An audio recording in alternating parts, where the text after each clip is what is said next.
I'm Dr. Brown, Michael Brown.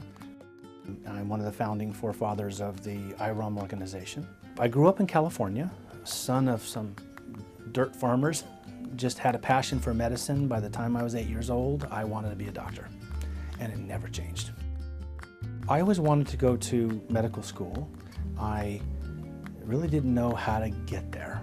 So I got introduced to chiropractic very early on in my life. Somebody took an interest in me and helped me become a chiropractor. And I said, okay, well, where's the best school?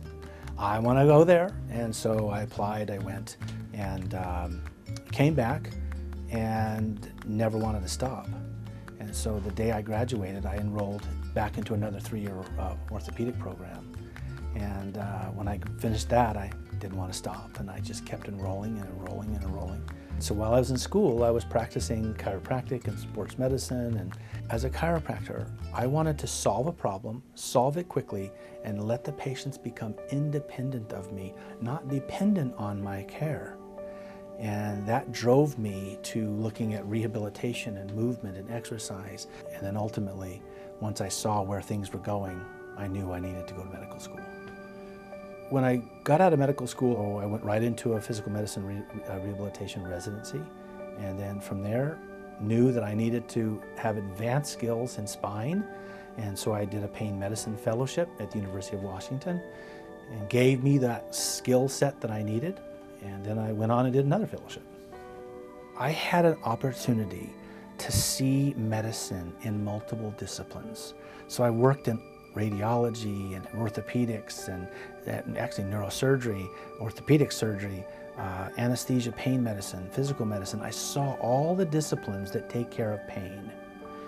And I was frustrated with the deficits in the system. I was frustrated with chiropractic. I was frustrated with physical therapy. I was frustrated with all of it's great. All of it has its good, all of it's wonderful, but there were pieces missing for me. And I kept seeing patients falling short. I don't deal with failure very well. And if every time I would fail with a patient, I would lament over it.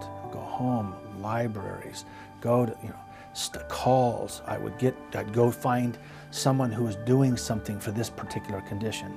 And I began to recognize that technologies and techniques and methods were emerging that could answer these questions. And so I drove myself to these experts in these areas, and I stayed with them until I mastered what they were doing, and then I moved on. And I did that over and over and over again through years. And it led me to a whole different world. It led me to this discipline now that is this IROM, Interventional Regenerative Orthopedic Medicine.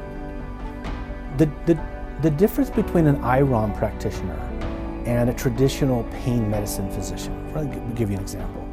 We see a lot of people with knee pain, and people are told, well, you have an osteoarthritis knee. Here, take these pills. Here, take this steroid injection.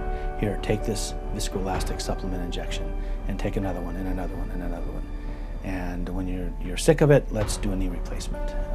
The problem with that is the patient starts to feel like an annuity that you just have to keep coming back to.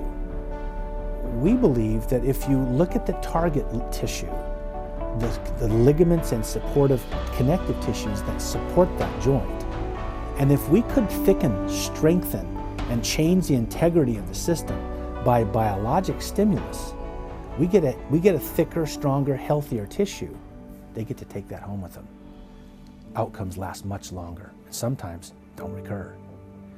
The difference between an IROM practitioner is we take a regenerative, restorative, reparative approach to an orthopedic problem, where traditional pain physicians will use corticosteroids and ablative technology, or the surgeons will use surgical technology.